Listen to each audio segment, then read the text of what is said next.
Bueno, buenas tardes y bienvenidos a la Fundación Ortega Marañón y a esta sala María de Maeztu que hoy acoge esta presentación de un libro. Para nosotros es muy importante el que este espacio se convierta en un espacio de diálogo, en que sea sin duda alguna un lugar donde diferentes personas con distintas visiones nos traigan, nos aporten el conocimiento, la investigación o sin duda alguna esa visión que tienen no solamente de los retos del presente, sino también hacia dónde vamos. En este caso tenemos un libro que quiero agradecerle al editor, a Joaquín, que me habló de este libro hace algún tiempo y además tuve la oportunidad también de hacer una reseña para Babelia y además albergarlo hoy aquí, con lo cual para mí es todo un honor y para la Fundación sin duda alguna un lujo poder tener este libro que ya tiene un recorrido y que sin duda alguna ha sido muy importante, ¿no? Entonces tenemos hoy aquí a Fernando, su autor, que va a hacer este diálogo con Irene, que sin duda alguna nos va a despejar alguna de esas incógnitas que abre el libro y sin duda alguna nos va a aportar algo importante que sin duda alguna es el conocimiento de ese trabajo, sin duda alguna, que es el trabajo que has hecho en Madrid DF. Así que enhorabuena por el libro y adelante. Hola, muy buenas tardes a todos. Gracias por estar aquí para presentar el libro de Fernando Caballero, Madrid DF, un libro que es muy curioso porque no es solo un libro sobre Madrid y sobre urbanismo, es un libro que afecta a toda España y donde además de temas de arquitectura, de urbanismo, se tocan temas políticos, económicos, financieros. Es un libro en el que confío que incluso sea capaz de poner de acuerdo a los políticos de este país, porque el otro día en los premios Zenda lo recomendaba tanto el alcalde de Madrid como el secretario de Estado de Cultura, siendo ambos de formaciones muy diferentes, ¿no? Así que, bueno, es quizás un libro que puede hacer ese milagro. Fernando, como ya sabréis muchos de vosotros, es arquitecto, es urbanista, es columnista del Confidencial, aunque hace un mes que no me entrega ningún artículo. Y bueno, vamos a hablar ya directamente del libro. El libro propone la hipótesis de que Madrid alcanzará los 10 millones de habitantes dentro de poco, en el año 2050, ¿no? Y la tesis que tú mantienes es que eso, lejos de ser un problema, va a ser algo bueno, no solo para Madrid, sino para toda España, ¿no? Porque estamos muchas veces acostumbrados a pensar en Madrid como un vaciador de periferias que aglutina todo lo que viene de fuera y vacía el resto de España, y sin embargo tu tesis es que puede generar riqueza no solo para Madrid, sino para toda España, ¿no? Esa explosión de habitantes. Bueno, buenas tardes, muchas gracias a la Fundación Ortega Marañón por invitarme, gracias a ti, Irene, y a Joaquín Palau, mi editor, y a ARPA. Sí, lo que digo es que tenemos por delante un reto que es el que podemos encontrarnos con una gran ciudad, entendido su área metropolitana, de en torno a 10 millones de personas dentro de 25 años. Pensemos que solo este año en el municipio de Madrid han entrado 124.000 personas. Solo hay que echar los números, son 3 millones de personas nuevas de aquí a 2050, y eso hablando del municipio. Claro, eso da vértigo, por tanto tenemos un reto enorme delante de nosotros y puede que salga bien o puede que salga mal, y si sale bien puede ser algo muy positivo para el país y para la ciudad, desde luego. O sea, estamos en pleno salto de escala dentro de un mundo en el que buena parte de la población vive ya en ciudades y en grandes ciudades. Más de la mitad de la población vive ya en entornos urbanos, y del cual un 40% aproximadamente en grandes ciudades, que compiten entre ellas por atraer talento, por atraer flujos de inversión, y compiten de manera descarnada contra nosotros también, algunas de ellas en la propia Unión Europea, la más grande de todas París quizás, pero también Milán, también el Randstad holandés, que ahora mismo además están planificando junto con las ciudades belgas y con las ciudades de la cuenca del Ruhr alemanas, crear una especie de macrociudad conjunta, mancomunando servicios entre los 4 territorios, que crearían una especie de ciudad de 40 millones de habitantes en una de las zonas más ricas del mundo, y contra eso tenemos que enfrentarnos, ¿no? Ellos no van a dudar y no dudan en hacerlo contra nosotros. En el caso de Holanda, por ejemplo, con una fiscalidad muy especial que tienen, a la que incluso empresas españolas se han ido allí en los últimos años, ¿no? Bueno, pues ese es el reto que tenemos. Y sí, evidentemente esto puede salir bien o puede salir muy mal, y podemos encontrarnos con un futuro complejo. Y hay bastantes ejemplos de periferias y de ciudades grandes, también en la Unión Europea, y pienso, por ejemplo, en París, de cómo las cosas pueden salir mal. Pero bueno, a ver qué tal lo hacemos. Para empezar, ¿qué debería hacer Madrid para poder jugar en la liga de las grandes ciudades, de estar a la altura de París, Londres? Yo pienso que lo que necesita sobre todo Madrid, entendiendo el municipio de Madrid, entendiendo los municipios que rodean Madrid y que forman parte de esa gran conurbación que realmente es Madrid, que empieza en Guadalajara y termina en Toledo, y con el concurso de la Comunidad de Madrid y del Estado, es hacer un plan de crecimiento y un plan de futuro en el que todos salgan beneficiados. Y yo pienso que hay 2 tipos de ciudades. Hay las ciudades que tienen planes y las ciudades que no tienen planes. Y normalmente la gente que invierte lo hace en aquellos lugares que saben a dónde van. Así que ya planificando de forma estratégica sería un buen comienzo. ¿Y crees que hay posibilidades reales de que se haga ese plan o te parece que es algo muy utópico? Bueno, me parece que es algo que las administraciones se están dando cuenta del salto de escala en el que estamos. Desde que salió el libro en octubre, a mí me han invitado, por ejemplo, a participar en varias mesas del nuevo plan general que está haciendo el Ayuntamiento, que está empezando a pensar, en los que también están invitados, por ejemplo, la Autoridad Metropolitana de Barcelona. O sea, hay mucha gente envuelta y que tiene como idea fundamental el crear un crecimiento que sea flexible y el crear un crecimiento que además involucre al área metropolitana. Pero es verdad que, por ejemplo, en Madrid, aunque tenemos un gobierno regional que de facto actúa como como si fuera una autoridad metropolitana, no tiene tampoco las mismas herramientas que tendría una autoridad metropolitana, ¿no? Entonces, la necesidad de coordinarnos entre municipios internamente es muy importante y cada vez va a tener un peso mayor, entre otras cosas porque lo que es el municipio de Madrid ya tiene prácticamente sus reservas de suelo comidas, o sea, ya está agotado, no del todo, pero en buena medida, de manera que buena parte de esos 3 millones de personas que puede que entren lo harán en el resto del área metropolitana. Y bueno, pues o sea, ese sería el principal reto. Evidentemente, lo que tenga que hacer el municipio de Madrid no será lo mismo que lo que tengan que hacer estos otros lugares, y además se tiene que hacer de una forma suficientemente equilibrada para que no absorba energía a lugares que están lejos de este gran Madrid, ¿no? Y yo creo que además, cuando se critica que Madrid actúa como una especie de agujero negro que absorbe esa energía, a eso se le puede matizar mucho, se le pueden poner muchos peros. Por ejemplo, con Toledo, con Guadalajara o con Segovia eso no ocurre.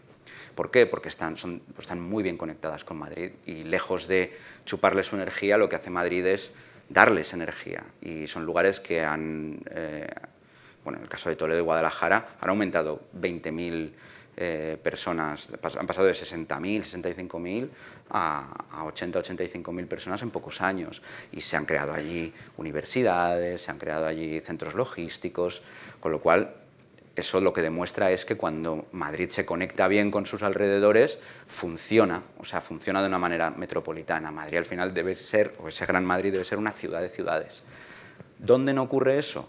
Pues en lugares que no tienen tan buenas conexiones con Madrid. Por ejemplo, Ávila. Ávila es una ciudad a 85 kilómetros, pero que se tardan casi 2 horas en tren, con lo cual a mucha gente no le compensa vivir en Ávila, sino que le compensa marcharse a Madrid, o Talavera, o comarcas que están cercanas, que son colindantes, por ejemplo, la Sagra o la Alcarria, que son sitios muy cercanos a Madrid, pero que tienen unas comunicaciones complicadas, con pequeñas carreteras, con poco tren, y eso hace que la España vacía empiece a los pocos kilómetros de salir del área metropolitana, ¿no?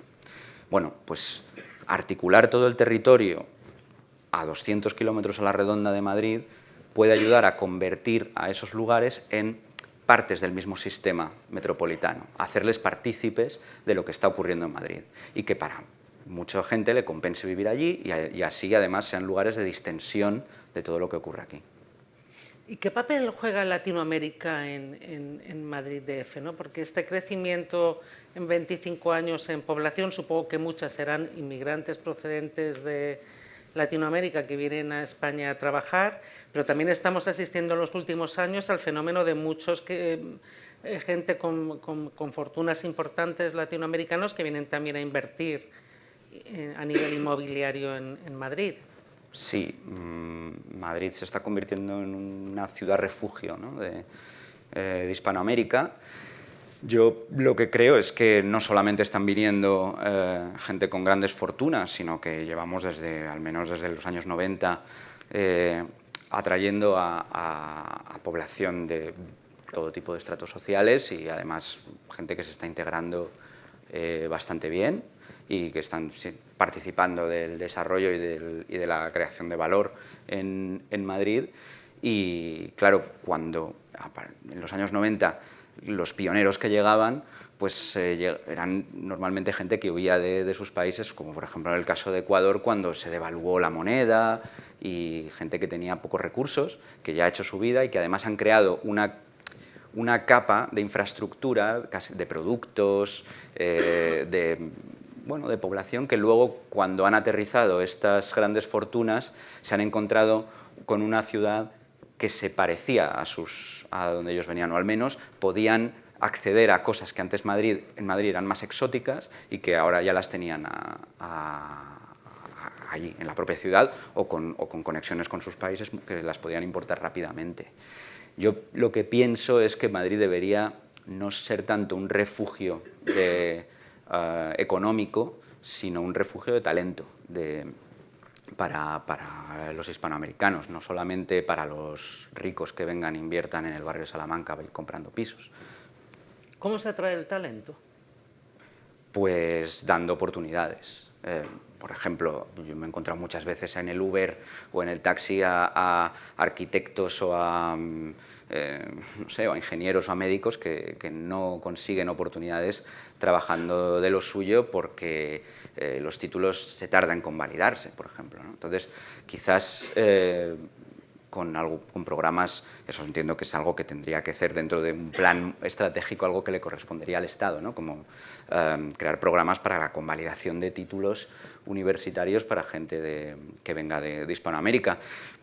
No sé, o sea, por poner un ejemplo de los arquitectos, un arquitecto, una arquitecta que sea de Guatemala o de México, el conocimiento que tiene de cálculo de estructuras es muy superior al que podemos tener aquí y, sin embargo, tienen que pasar por procesos en los que tienen que certificar que realmente tienen conocimiento de cálculo de estructuras. Esas son cosas que son demenciales. O sea, podemos aprovechar ese talento y después, desde los negocios que se hagan en Madrid, dar servicios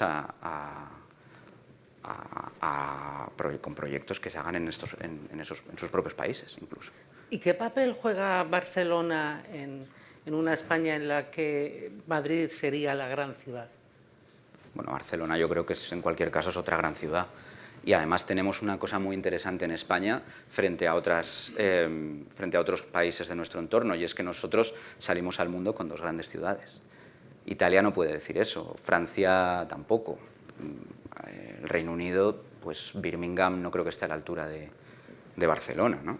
Entonces, creo que tenemos dos ciudades estupendas que se complementan fenomenal, geográficamente, pero también incluso diría que políticamente, o sea, atraen a gente de inversiones o sea, son destinos muy complementarios. Y aparte creo que una cierta competencia sana entre ellas no es mala, igual que no es malo que el Barça y el Madrid compitan, hacen que la Liga Española sea una liga interesante y que aquí quieran venir a jugar jugadores que no van a otras ligas, etcétera, etcétera, ¿no? O sea, al final eso nos ayuda a todos. ¿Y qué tensiones internas y externas crees que puede generar el proyecto de Madrid DF? Hombre, como cualquier crisis de crecimiento, las tensiones externas, entendiendo la proyección de este Gran Madrid de ahora 7, en el futuro 9, 10 millones de habitantes, respecto al resto de España, puede ser la incomprensión.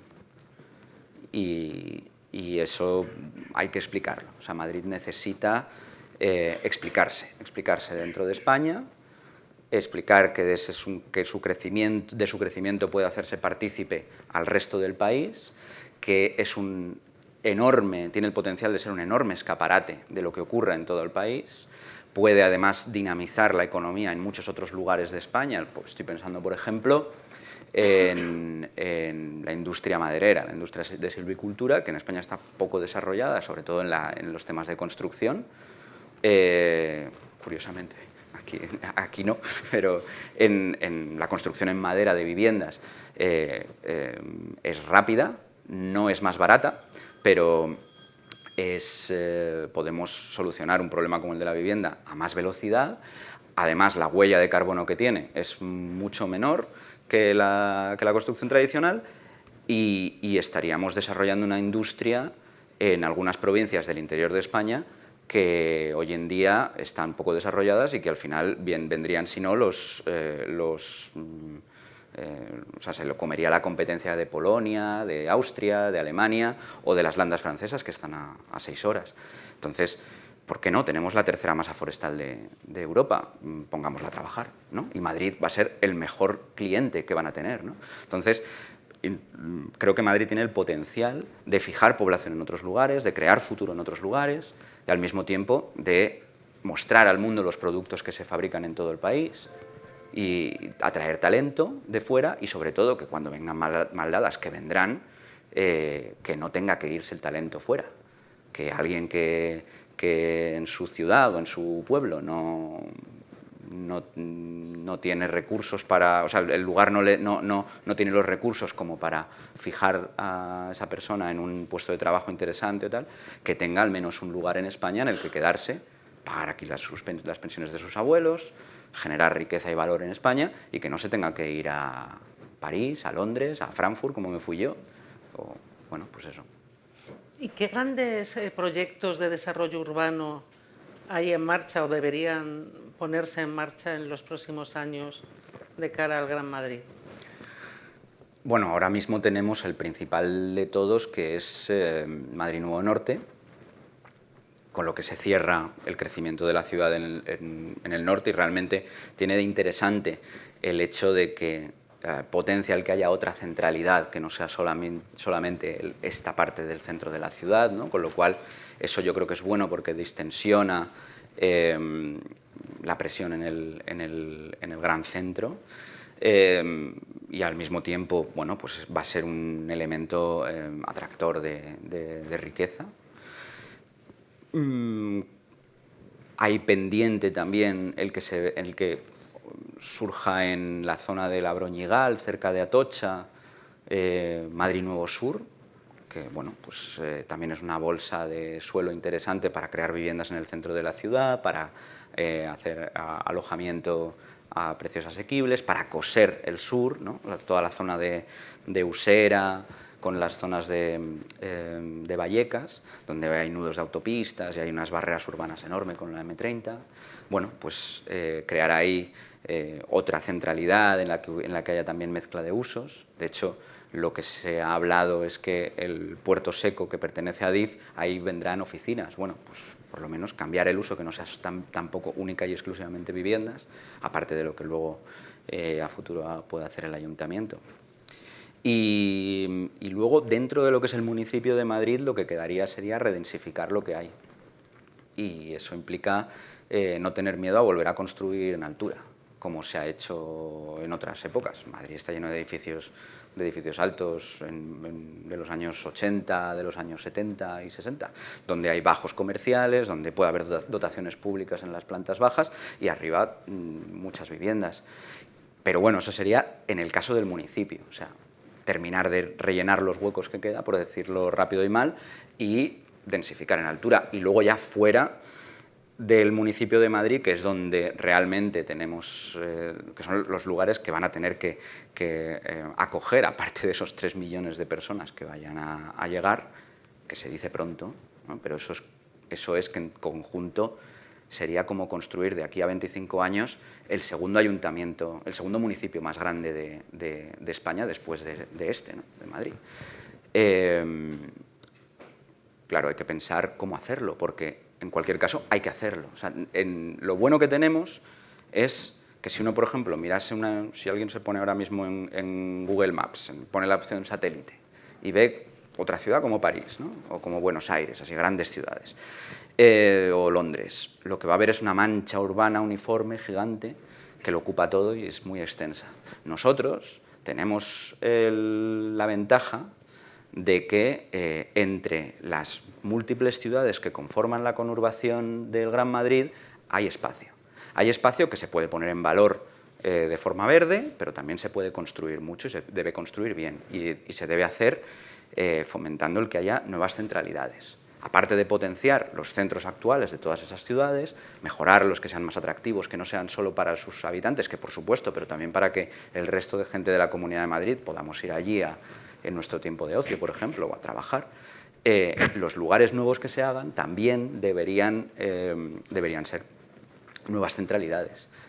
Y creo que es eso o enfrentarnos a que dentro de 10, 15 años empecemos a ver en esos mismos solares, en esos mismos terrenos, chabolismo, informalidad. Eso degrada mucho más las zonas verdes o el campo, el paisaje que hay entre medias, tensiona mucho más los servicios públicos que existan.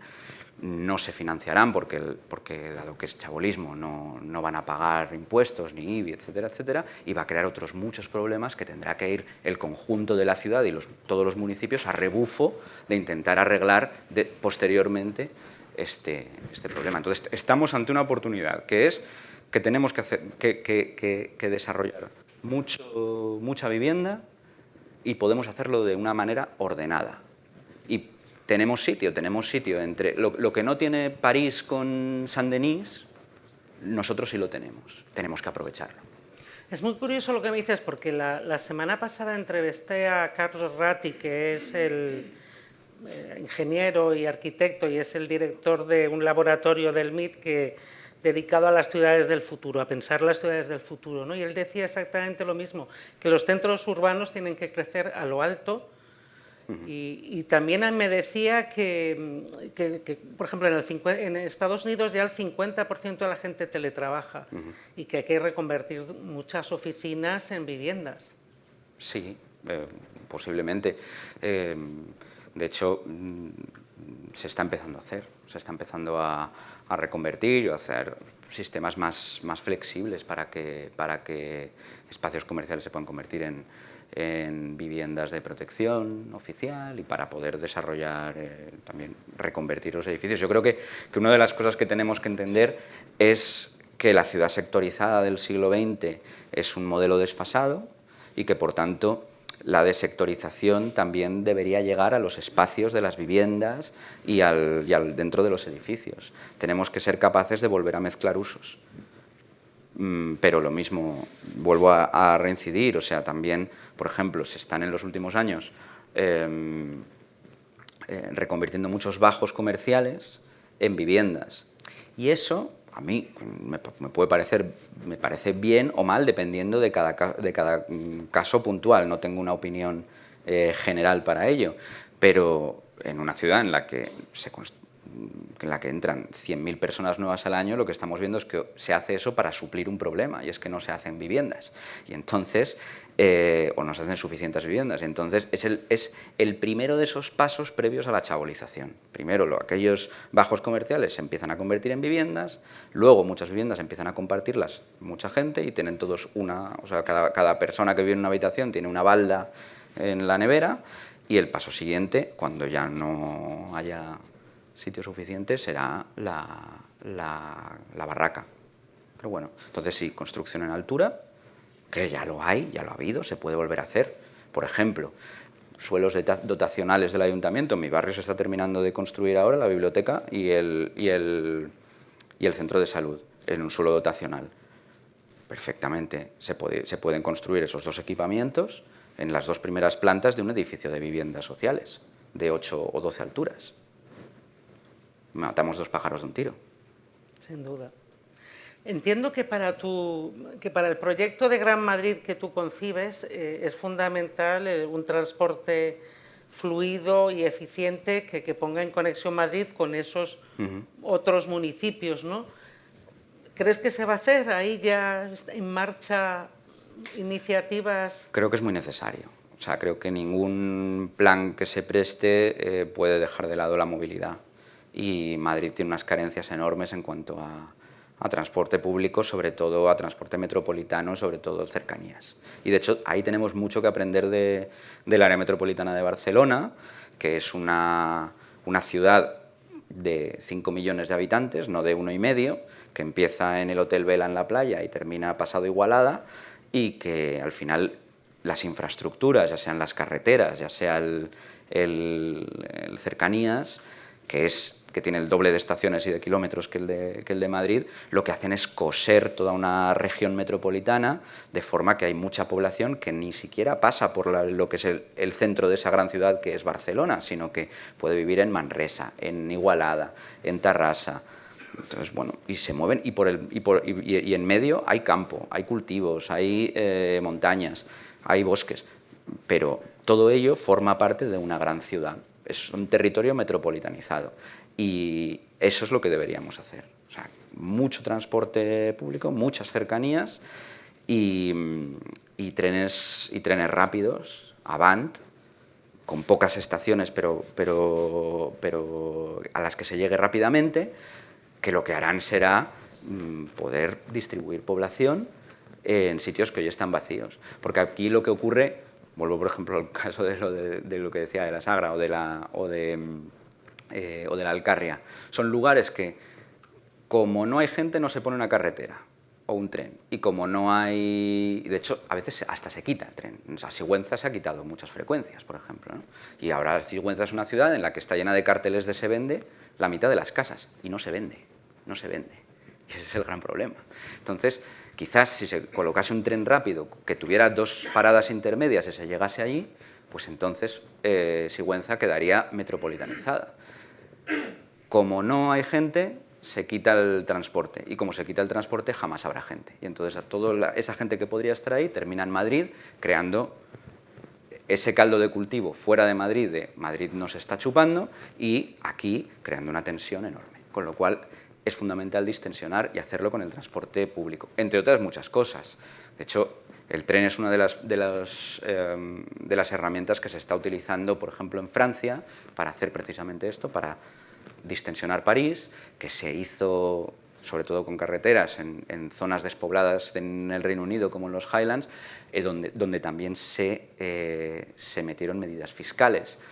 Yo en el libro propongo, conociendo el caso de Alemania, que es donde yo he vivido, cierta corresponsabilidad fiscal de los ayuntamientos. En el caso de Alemania es muy interesante porque eso ha fijado mucha industria y muchas empresas en pequeñas ciudades y en pequeños municipios. De hecho, por poner un ejemplo, yo de pequeño estuve un año en un internado en la Selva Negra, un pueblo de 300 habitantes en el que hay una fábrica que se llama Schmidt, y esta fábrica se dedica a hacer palas quitanieves, que son las que están en Madrid. Bueno, pues eso es un pueblo de 300 habitantes perdido en mitad del bosque. Pues eso lo mantiene el hecho de que ese pueblo tiene cierta capacidad de recaudar IRPF, IVA, sociedades. Lo que está claro es que para poner en marcha el proyecto de Gran Madrid es necesario que se pongan de acuerdo muchas administraciones, ¿no? ¿El sistema político español, la división territorial que contempla el Estado español, ayuda o no ayuda a que se realicen este tipo de proyectos? Me parece que el sistema en su conjunto podría ayudar, pero quizás no estamos sacándole todo el potencial que podríamos sacarle. Por ejemplo, sin modificar el sistema que tenemos, se pueden potenciar autoridades metropolitanas no solo en Madrid, sino en otros muchos territorios, en otras muchas ciudades o áreas metropolitanas de al menos 1 millón de habitantes, ¿no? Que además les ayudaría, imaginemos, con buenas conexiones, con cierto margen fiscal y con una autoridad mancomunada que mancomune servicios de los municipios colindantes, pues eso también retendría población en estos lugares y les daría capacidad de trabajo en conjunto entre todas. O sea, si Madrid debe ser una ciudad de ciudades, creo que España también debería ser un país de grandes ciudades, y que eso no creo que esté reñido con el hecho de la planta territorial que tenemos hoy en día. Y sin duda lo haría mucho más eficiente, ¿no? Desde luego. Desde luego. Decías antes que puede salir mal. Sí. O sea, puede salir mal porque podemos morir de éxito, podemos colapsar, podemos no hacer a tiempo los desarrollos que tenemos que hacer, podemos hacerlos y hacerlos mal y hacer ciudades dormitorio que metan a la población, que cada día toda esa población tenga que ir, una parte importante de esa población tenga que volver a ir al gran centro o a los centros que hay ahora, y no crear alternativas. Y, por tanto, hacer una ciudad muy disfuncional. Una ciudad de 10 millones de personas disfuncional es un problema, porque lo que genera es una inmensa periferia que potencia, es un multiplicador de problemas. O sea, al final es la diferencia entre una megalópolis, como pueda ser París, como Buenos Aires, y una metrópolis, que es una ciudad de ciudades, como pueda ser Barcelona. Yo creo que tenemos que tirar hacia ser una metrópolis, donde haya muchos centros con pequeñas periferias, muy bien conectados todos unos con otros, y no un gran centro macrocefálico con una inmensa periferia donde los problemas se enquisten y luego, pues, creo que los casos de lo que ocurre posteriormente, tanto en Argentina como en Francia, están a la vista de todo el mundo, ¿no? Sin duda. ¿Y qué habría que hacer para evitar precisamente tener una periferia como la de Francia, ¿no? Cosernos bien hacia adentro, transporte público, cercanías y lo que digo, potenciar centralidades alternativas. ¿Y qué hacemos con el turismo? El turismo, bueno, ahora mismo el turismo en el caso de Madrid creo que es algo que está controlado, pero también se puede descontrolar, aunque pienso que es un problema hoy por hoy que afecta a una zona muy concreta de la ciudad de Madrid, entendiendo que Madrid es una ciudad de 7 millones de habitantes y que va de Guadalajara a Toledo. Puede afectar al centro de Toledo, puede afectar al centro de la ciudad de Madrid y a 2 o 3 destinos más. Pero, bueno, o sea, en el resto de la ciudad, en esta zona en la que estamos, por ejemplo, no creo que el turismo sea un problema que cambie la idiosincrasia del lugar. Es un problema que hay que matizarlo porque en algunos lugares puede ser verdaderamente un factor puede generar factores negativos, externalidades negativas, pero en otros lugares puede ser una oportunidad. Y con respecto a los pisos turísticos, ¿qué crees que se debería de hacer? Vuelvo a lo mismo, creo que dependiendo del lugar puede ser positivo o no. O sea, fuera del centro de Madrid, si hablamos de metropolitanizar sitios que hoy son parte de la España vacía, pero que están cerca, Sigüenza, pues quizás no es un problema, al contrario, quizás es una de las múltiples soluciones que necesita. y en Madrid depende del lugar en el que esté. Un piso turístico en el centro de la ciudad puede afectar al tema de la vivienda, pero quizás en otras partes de la ciudad no necesariamente. Además, vuelvo a lo mismo, el gran problema es que no hay viviendas suficientes, es que tenemos que hacer viviendas. Y eso ayudará a distensionar el problema de los pisos turísticos. Además, otro de los problemas que tenemos es que en Madrid, en general está pasando en toda España, están desapareciendo los hoteles de 3 y 2 estrellas. Y pasar una noche de hotel no baja de 200 o 300 euros. Y casi todos los hoteles están llegando muy fácilmente a tener las 4 estrellas. Y eso lo que hace es, por un lado, llegan los ricos a los hoteles buenos, eso genera un efecto llamada, porque ahí donde van los ricos, luego vamos todos los demás, y los demás lo que tenemos son compartir entre varios un piso en Airbnb. Entonces, quizás la manera de solucionarlo, aparte de construir viviendas, que es la principal, sea creando o fomentando hoteles más asequibles, o quizás, no sé, somos uno de los países más importantes en temas turísticos, quizás nos toca también flexibilizarnos o ser un poco más inventivos y pensar que la flexibilización puede ir, por ejemplo, en cuanto a que los hoteles funcionen como un avión de una aerolínea, y a que las estrellas no sean por hotel, sino por habitación, y que un mismo hotel pueda vender habitaciones de 4, 5 o 3 estrellas, y de unos servicios diferenciados en unos casos o en otros, ¿no? Igual que pasa en la clase business o la clase turista. Bueno, somos una potencia turística, podemos tener un poquito de imaginación, porque como no lo hagamos también pasa otra cosa. Tenemos un litoral que es monocultivo prácticamente y que depende en buena medida del turismo exterior, de clase trabajadora en muchos casos, en muchas ciudades, de Alemania, un país que está ahora mismo fatal y que vendrán menos turistas, entiendo, este año, de Francia o del Reino Unido, con lo cual también tendremos que buscar alternativas al monocultivo que tenemos ahora o al hotel pack cerrado que tenemos ahora. Quizás tenemos que ser también más flexibles. ¿Y cómo será vivir en esa ciudad de 10 millones de habitantes? ¿Será agradable para los ciudadanos? Yo creo que si lo hacemos bien puede ser muy agradable. Podemos tener una de las grandes ciudades europeas, de las grandes ciudades globales más agradables para vivir. Ya lo somos, partimos de un buen punto, y de hecho yo creo que uno de los grandes éxitos del que ahora llama del régimen del 78 han sido las periferias.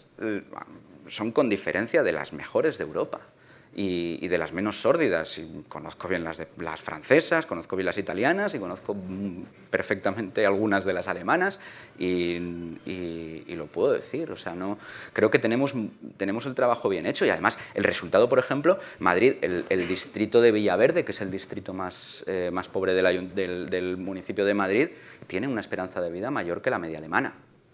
Con lo cual, bueno, algo bien habremos hecho. Porque me imagino que también el aspecto social, el intentar limar las desigualdades sociales, debe ser uno de los objetivos de ese Gran Madrid, ¿no? Si hacemos una ciudad con muchos centros y donde los nuevos desarrollos que se hagan también sean centralidades, todo estará cerca. Si hacemos pequeñas centralidades con pequeñas periferias, serán lugares colindantes y estarán cerca unos de otros, con lo cual las distancias no serán enormes, la calidad de vida está en eso, en el tiempo que tardamos en llegar desde nuestra casa al trabajo y vuelta, o a la universidad, ¿no? Pues, por ejemplo, ganaremos muchas horas de tiempo libre, eso redundará también en un transporte más eficiente, en menos contaminación, etcétera, etcétera, etcétera. Y además los espacios que queden entre medios podemos ponerlos en valor. O sea, estoy pensando, no sé, entre Fuenlabrada y Móstoles, y Alcorcón y Getafe, hay hueco, hay mucho espacio. ¿Es un espacio de calidad? Algunas partes sí, pero hay otras muchas que no lo son. Si se construye, que yo creo que debería, barrios y distritos. En esos lugares se puede potenciar corredores verdes, se puede poner en valor y diseñar para que los espacios verdes para que funcionen como pulmones para todo el área metropolitana, lo que no ocurre en ciudades como París, por ejemplo, donde está todo acolmatado completamente. También hablando antes de soluciones imaginativas, se me ocurría que a lo mejor hay espacios que pueden tener un doble uso, ¿no? Por ejemplo, pues teatros que solo por la noche funcionan ante el público, pues a lo mejor de día podrían tener otro uso y así con un montón de... Claro, incluso muchos espacios públicos, muchas bibliotecas que puedan utilizarse, o colegios que puedan utilizarse para potenciar las clases extraescolares para muchos chavales que no tienen recursos de pagarse un profesor extraescolar. Eso redunda en talento, en potenciar el talento. Mucho de ese talento de gente que ha nacido o son hijos de hispanoamericanos. ¿Hay algún plazo en el que, como no estemos ya muy en marcha, no podremos poner en funcionamiento? Yo creo que Gran Madrid? 10-15 años es lo que tenemos para llegar a un punto de no retorno. Si seguimos acogiendo a 100.000 personas o 100 y pico mil personas nuevas cada año. Yo creo que más o menos irá por ahí. Evidentemente puede que eso se frene, pero yo pienso que si se frena demasiado será por motivos que estén, por supuesto, ajenos a nosotros y que son de esos que salen en los libros de historia. Así que quizás mejor que vengan y que lo sepamos hacer bien. Sí. Muy bien, pues no sé si hay alguna pregunta entre el público, alguien que quiera comentarle algo a Fernando.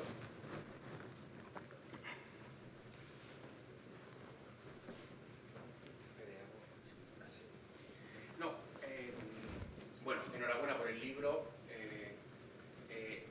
Me gusta mucho el libro, pero es que además creo que es un libro importante, ¿no? Ya te lo he dicho antes, y que es un libro que debe leer mucha gente.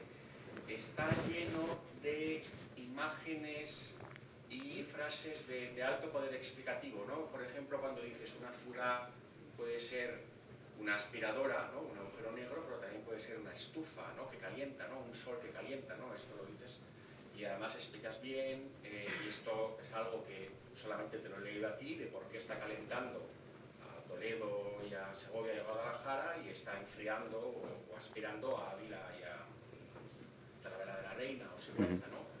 Luego también dices una cosa, y yo creo que es la tesis tal y como la resumes, y es lo que yo iría, ¿no? Si yo tuviera que evangelizar, ¿no? y convertirme en un apóstol de tu libro, quizá la frase que usaría sería que a cualquier español le interesa que su ciudad global de referencia esté a 3 horas de autobús y no a 3 horas de avión, ¿no? Que es lo que va a pasar si Madrid no se convierte en esa ciudad global. Nuestra ciudad global de referencia será París o será Londres, ¿no? Y este es un mensaje que debe sonar o que debes poder explicar fuera de Madrid, con lo cual yo te animo a que este libro lo presentes muchas más veces, pero también fuera de Madrid, ¿no? Porque es verdad que hay cierta incomprensión, ¿no? Por ahora, de las ventajas de ese Madrid global. No tengo una pregunta, solamente es una exhortación, ¿no? Por favor, lleva este mensaje fuera, ¿no? Para que vaya calando que esto es un proyecto español, ¿no? Porque además, como tú bien dices, si tu ciudad global de referencia es acá, está dentro de tu país, pues cuando llegas ahí no te sientes extranjero, ¿no? No hay tantos costes de ir a trabajar a ella, ¿no? Y además, trabajando en ella, pagas las pensiones a lo mejor de tu familia que se ha quedado en tu ciudad, ¿no? Con lo cual yo creo que un libro importante, Fernando, enhorabuena, y preséntalo fuera de Madrid. Ronda de presentaciones por provincias. Perdón, Dios me perdone. Bueno, muchas gracias. Sí, o sea, yo repito, creo que una de las cosas que deberían hacerse en Madrid es pensar cómo explicarse al resto del país.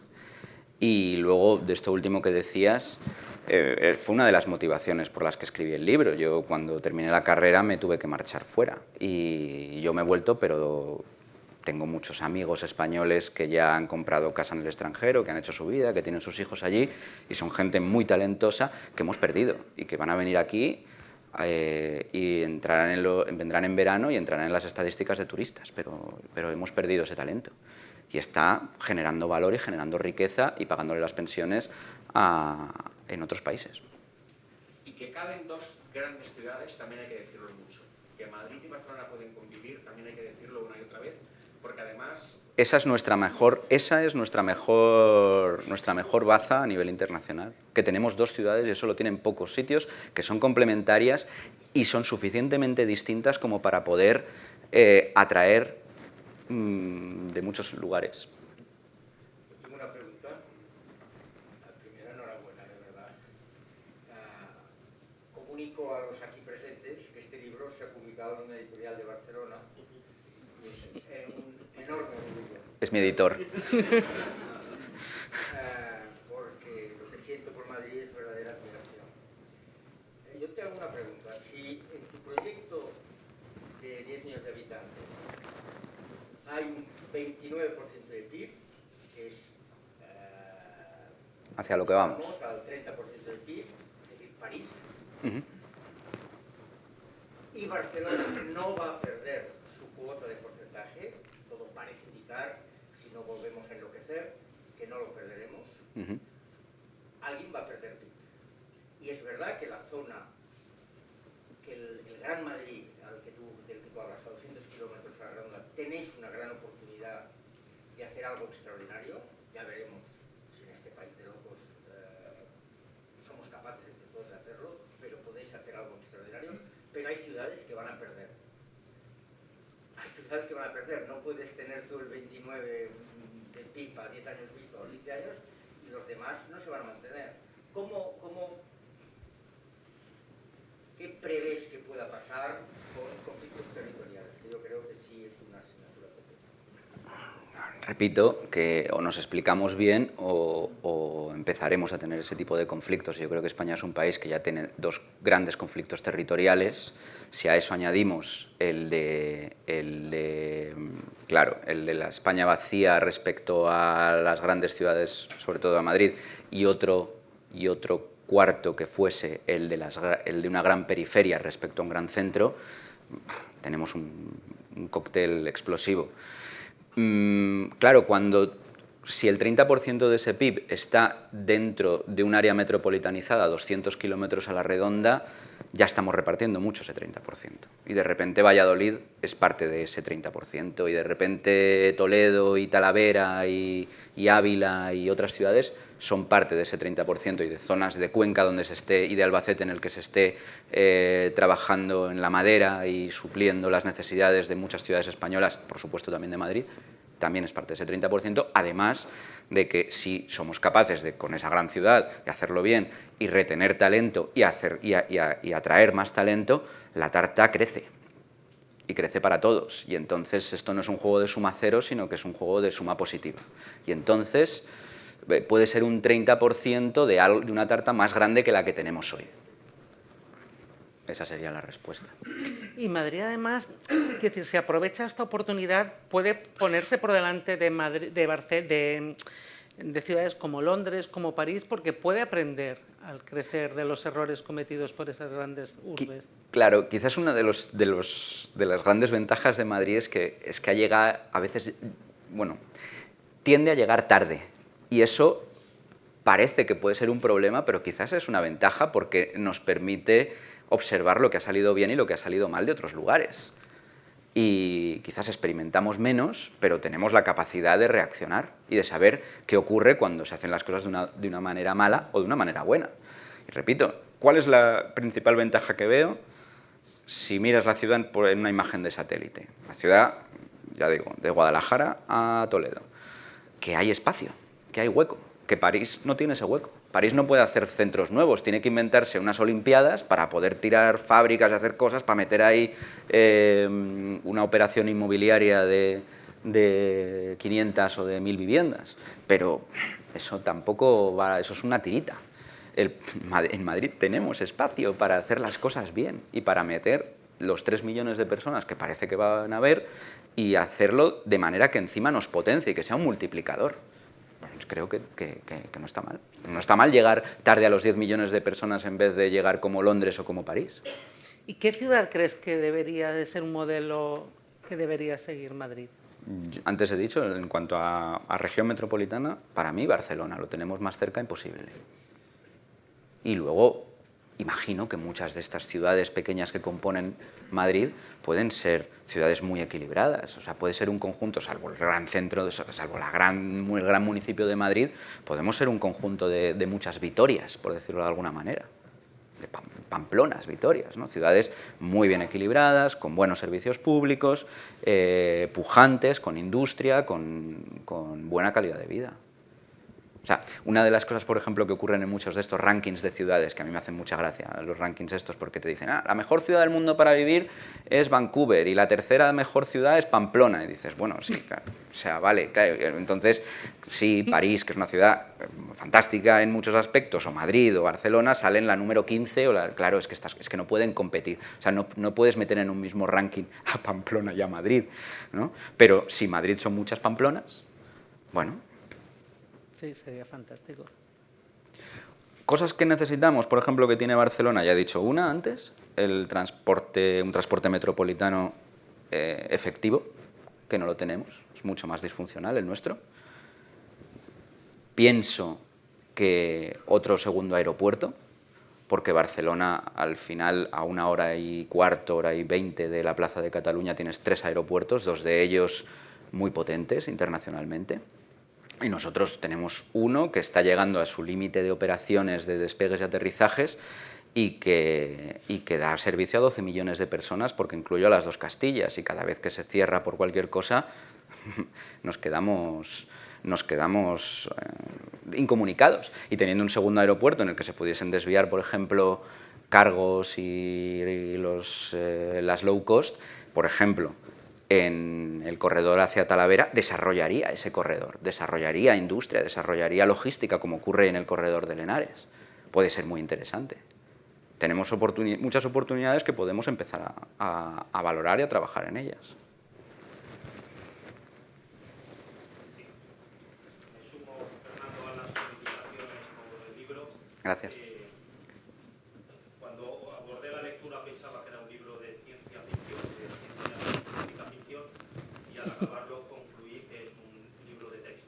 Está muy bien realizado, muy bien analizado y muy bien pensado en la problemática y la solución, ¿no?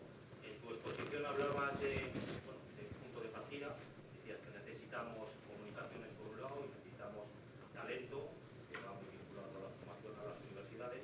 En la sala tenemos a alguien que no del 78, sino de hace 20 años, cosió el Gran Sur metropolitano con una red de Metrosur, que apostó por el Gran Sur metropolitano con una red de universidades y que en esos focos de desarrollo urbano pues creó las bases del posible crecimiento del Gran Madrid, ¿no?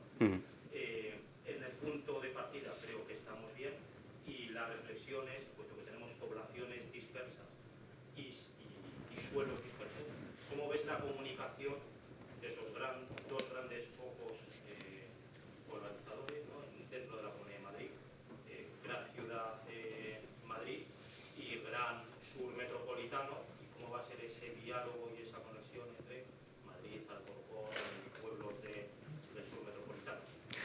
A mí me parece que, bueno, lo primero, muchas gracias. A mí me parece que lo fundamental es la coordinación a nivel municipal entre Madrid, ciudad y sus ciudades vecinas, porque esa coordinación va a ser necesaria a nivel de compartir servicios, de compartir, en muchos casos, calles, y sobre todo de coordinarnos también con transporte público. Creo que el ejemplo de Metrosur es un ejemplo perfecto de, en el fondo, convertir a todas estas ciudades o crear las bases para que funcionen como una gran ciudad entre ellas, y eso me parece que fue muy importante y creo que tenemos de ahí mucho que aprender. Y sobre todo también el entender que Madrid no debe ser solo ese gran centro. A mí me parece que, por ejemplo, en el tema del metro y en el tema de cercanías, una cosa que falta completamente son líneas circulares o líneas en arco, que cosan lugares que hoy no están cosidos, que aunque estén cerca, el movimiento para ir desde A a B, que puede estar al lado, tiene que pasar por el centro, por Madrid, y volver a salir. Entonces, este tipo de líneas generan igualdad de oportunidades, generan distancias más cortas, potencian nuevas centralidades. Y ese tipo de cosas son hacia las que tenemos que tirar. Creo que la red de carreteras en Madrid es estupenda. Eso creo que ya no es necesario, salvo coser cosas, no es necesario hacer mucho más. Pero, por ejemplo, pienso que en el caso del metro también, aparte del de cercanías, que decía antes, el caso del metro funciona estupendamente dentro de la línea 6. Desde aquí hasta otra parada, siempre tienes 2 o 3 formas de llegar. Si hay una avería, hay otras alternativas para llegar. Fuera de la línea 6 ya funciona como radios. Y los radios lo que hacen es tensionar un centro. Entonces, lo que hay que hacer es líneas en malla. Y además es fácil, porque muchas veces muchas de estas líneas están muy cerca unas de otras, pero no se tocan. Hay que hacer pequeños ajustes en puntos muy estratégicos para que la red funcione exponencialmente, con pocos kilómetros. No hace falta hacer mucho más. Pero hay que tener una visión estratégica y quizás esos sitios hoy, echando las cuentas, dices, no, es que para hacer 5 kilómetros no compensa si en esas zonas no vive no sé cuánta gente, porque no sale a cuenta. Pero es que el valor multiplicador empieza a operar cuando ya está hecho. Y creo que desde luego el metro tendría que desarrollarse más todavía en el sur de Madrid. O sea, creo que es una segunda capa de esa red de transportes junto con cercanías muy potente. Crear distribuidores, crear aparcamientos disuasorios en Alcorcón, en Fuenlabrada, en el corredor de Henares, que estén muy bien conectados con autobús y con cercanías y con metro. Bueno, trabajar de forma inteligente.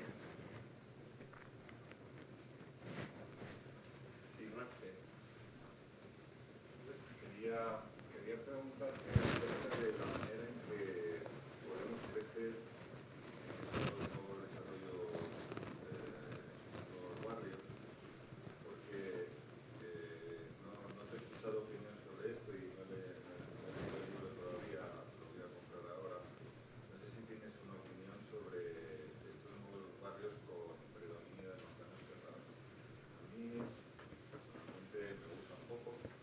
Creo que esos barrios no fomentan la vida que tiene que producirse en un entorno en donde se mezclen personas, en donde haya zonas comerciales, en donde haya microcentros. Creo que el desarrollo en zonas como Las Tablas, como San Chinarro, como Valde-Bernardo, como Valdearribas, o como esos nuevos barrios que están también haciendo en ciudades del sur, que son aspiracionalmente como muy molones porque tienen su piscinita y su gimnasio y su club social, pero eso está haciendo al mismo tiempo que sus personas no salgan de su recinto a centrarse en la calle, a los niños a jugar en la calle y hacer otro tipo de vida. Por tanto, en esa imaginación del buen crecimiento de Madrid, tú has hablado de los edificios en altura. ¿Qué opinión tienes de esos edificios de manzana cerrada o de esos?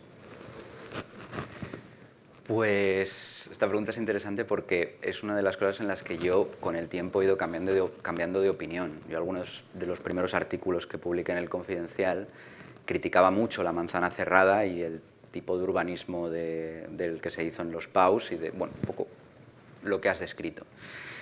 Luego me fui a vivir a uno de ellos y empecé a cambiar de forma de pensar cuando vi que eran sitios que no estaban tan mal y que había mucho de mitología. Y me explico.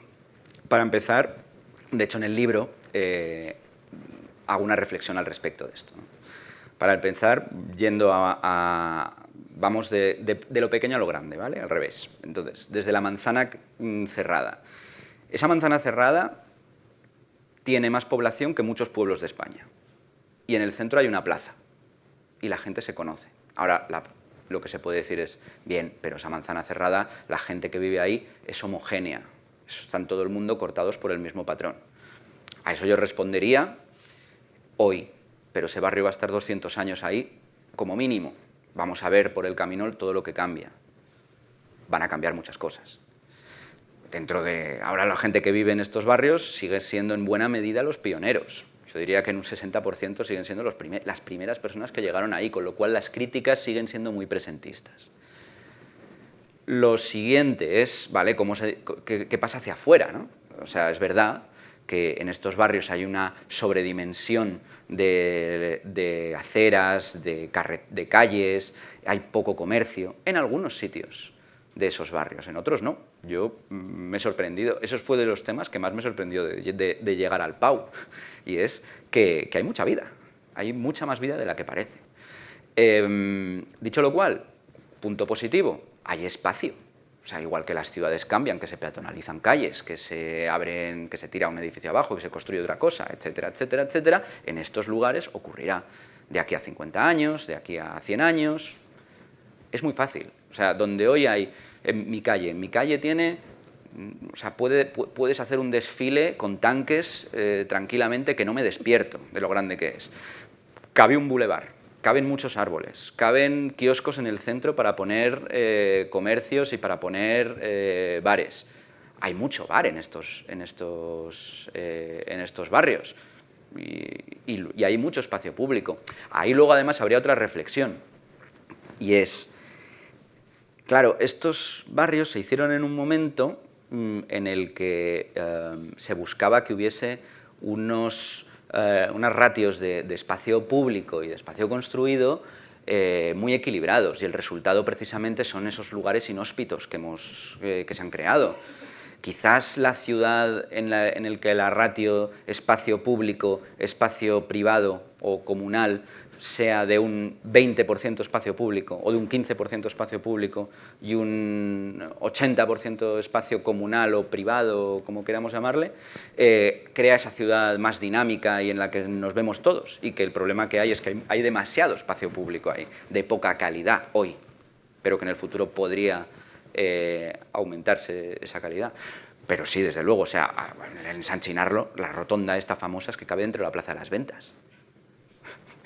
Cabe dentro de la Plaza de las Ventas, lo cual significa que caben cosas, se pueden hacer muchas cosas ahí. Bueno, sigue siendo un barrio con potencial para convertirse en un centro y no en una ciudad dormitorio. Así que creo que, en general, la crítica que se le hace al Pau es desde un presentismo que el urbanismo ignora, en tanto que sus tiempos son geológicos. Y igual que esta ciudad donde estamos ahora mismo, tiene alrededor de 80 a 150 años, bueno, pues veremos cuál es la crítica entonces. Es un poco lo que decía, no sé si era Xi Jinping o o el anterior, que decía eso de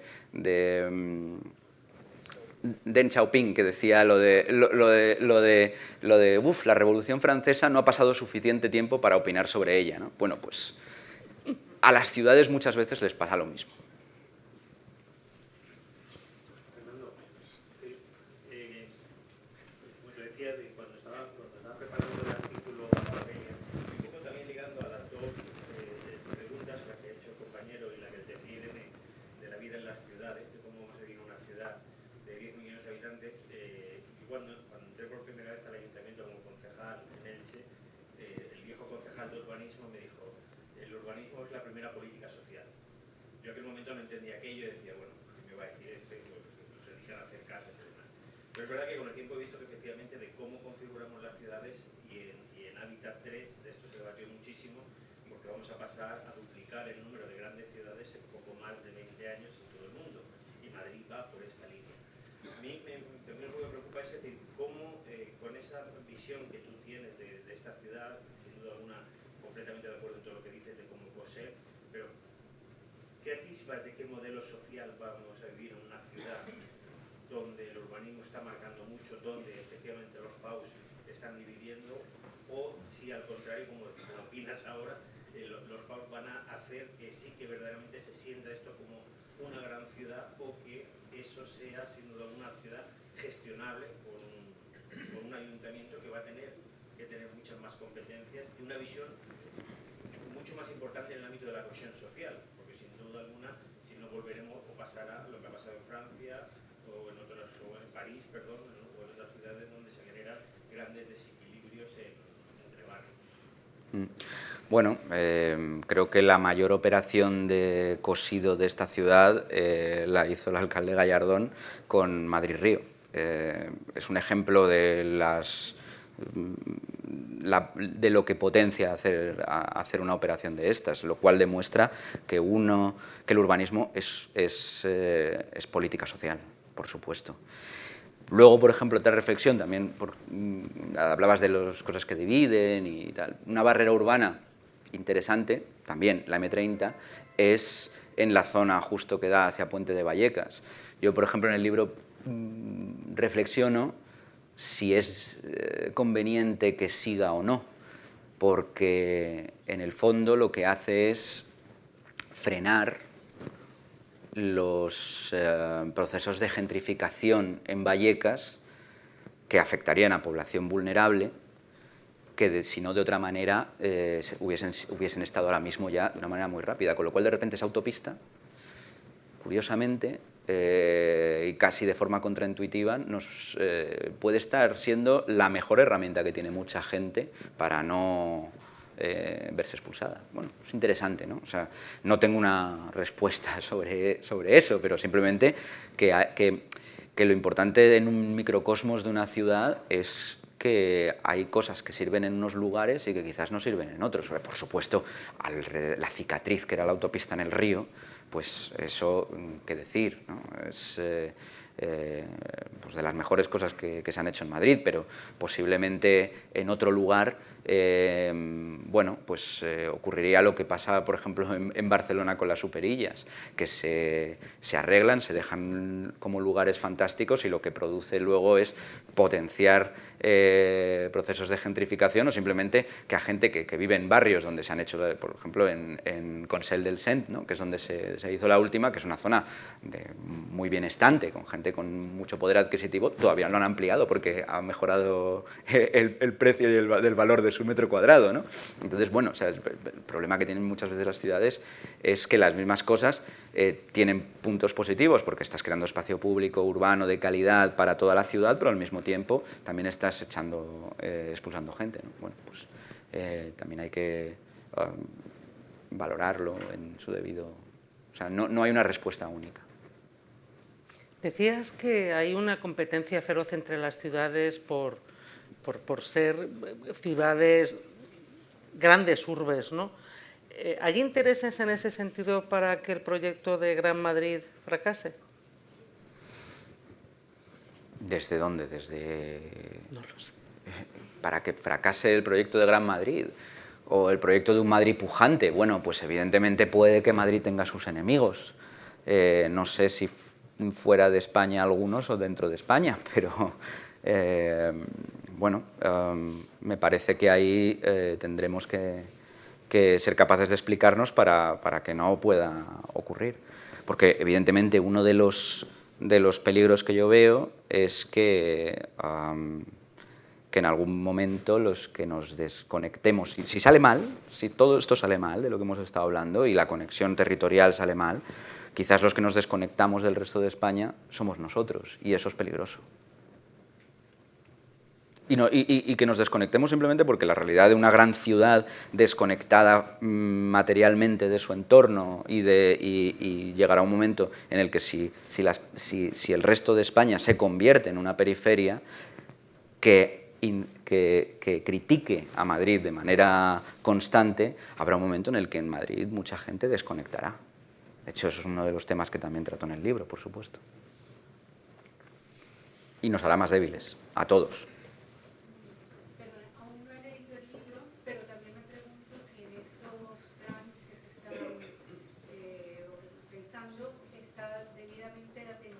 tema de la arborización y de los espacios verdes, espacios de sombra y reverdecimiento de la ciudad.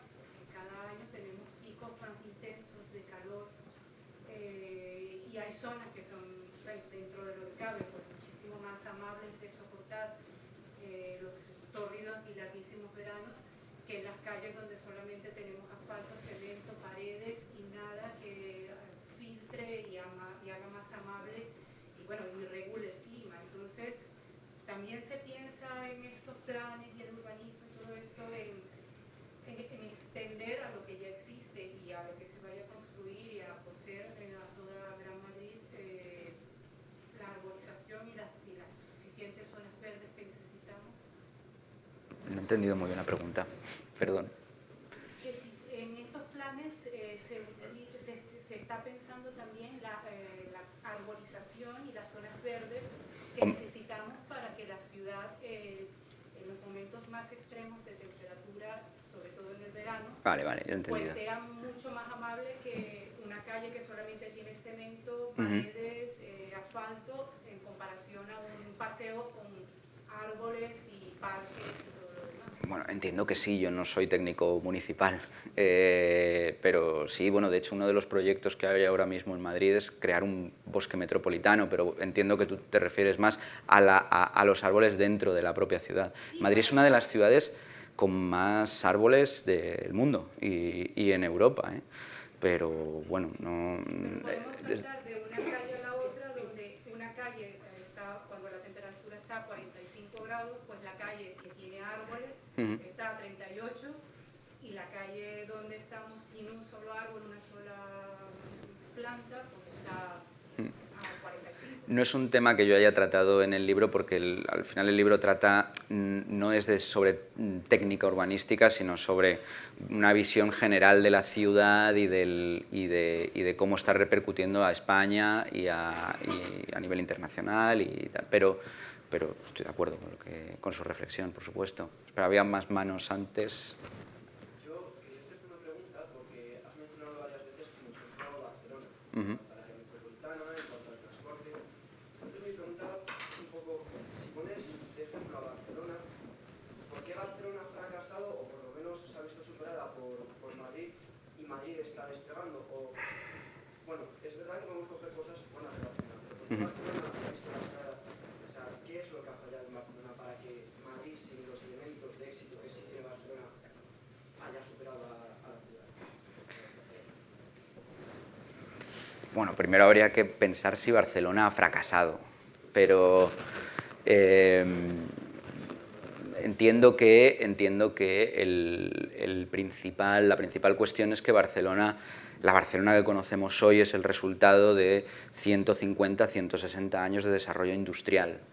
Y Barcelona hace un siglo, en general Cataluña, tenía el doble de PIB que el resto de España. Es decir, era un motor económico y era, en algunos casos, también un sitio que absorbía y que funcionaba como un agujero negro, aunque diese a su entorno cercano,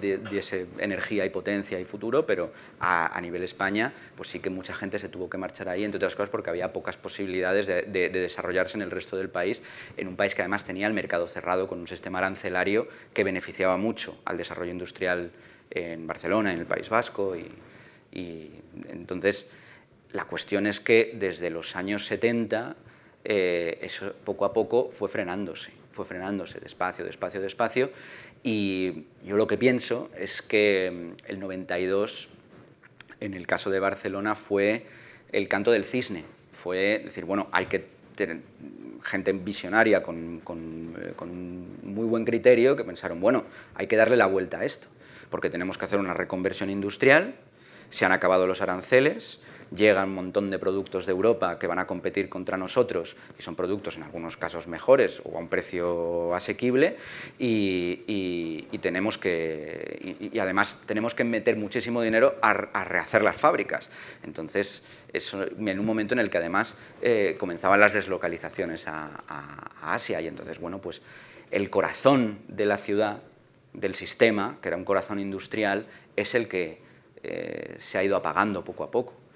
Y ahora vivimos en un mundo de servicios, y Madrid ha sido una ciudad que durante la época industrial ha pasado de puntillas y ha sido un poblachón grande en el que se movían papeles y se ponían sellos, pero en un mundo dedicado a los servicios, la ciudad, pues, una vez que se ha conectado por carretera con el resto del país y con Hispanoamérica sobre todo, pues ha podido empezar a desarrollar todo el potencial que tenía dormido.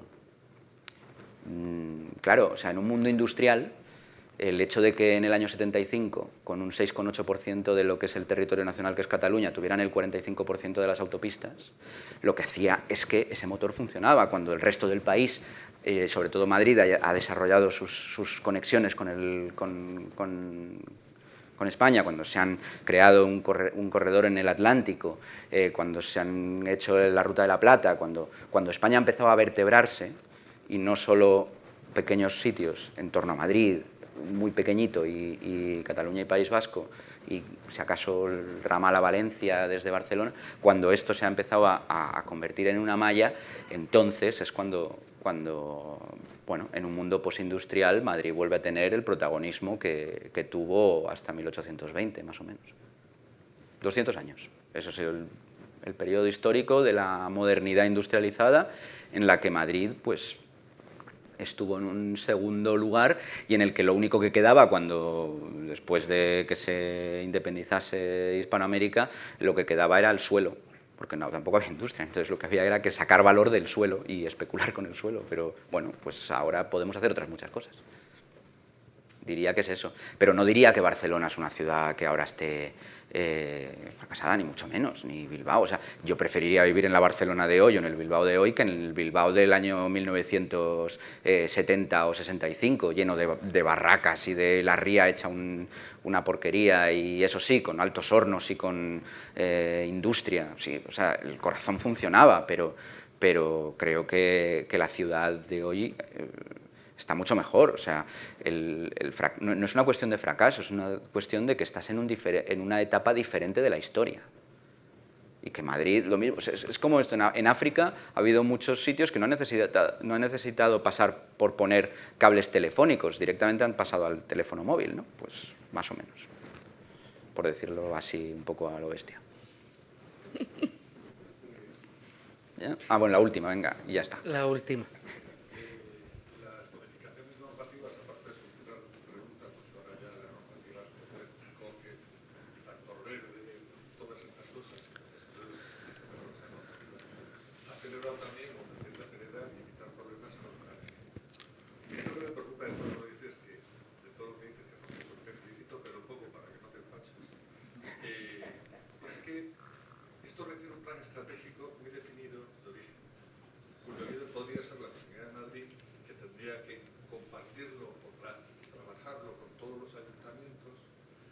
Con gente de fuera de su comunidad, porque hablábamos de Ávila, Guadalajara, Toledo, bueno, Segovia, Ávila está...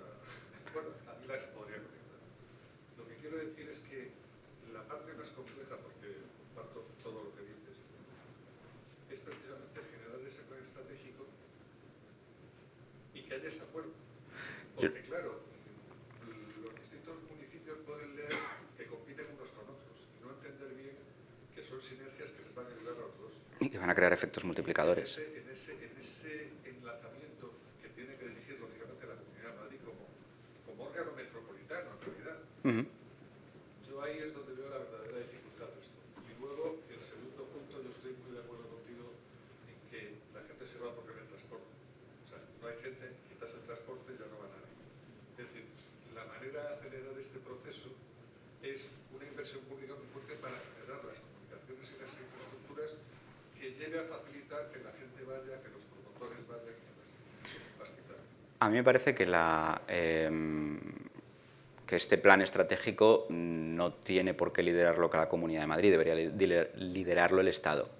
Bueno, sí, me da igual. Porque el hecho de que Madrid crezca hasta tener un 30% del PIB o 10 millones de habitantes, etcétera, etcétera, y no se generen tensiones en el resto del país, sobre todo a quien le interesa es al Estado, que eso no ocurra. Y quien tiene que por supuesto, coordinarlo creo que podría ser la Comunidad de Madrid, pero creo que debe ser una cosa a nivel estratégico de país.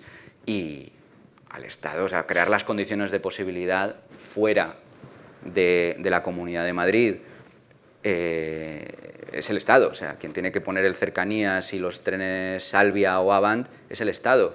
Quien puede decidir si se hace o no y por qué un segundo aeropuerto es AENA. Entonces, todas estas... quien puede tocar, como se está empezando a pensar con los temas de la fiscalidad, ¿no?, de las haciendas, etcétera, es el Estado. Bueno, me parece que Madrid tiene evidentemente cosas que decir, pero ni mucho menos solas. O sea, Madrid, comunidad. Vale, no, es que esa es la apuesta difícil de poner en marcha. O sea, Bueno, pues nos va nuestro futuro en ello. Pues nada, muchas gracias. Gracias a todos.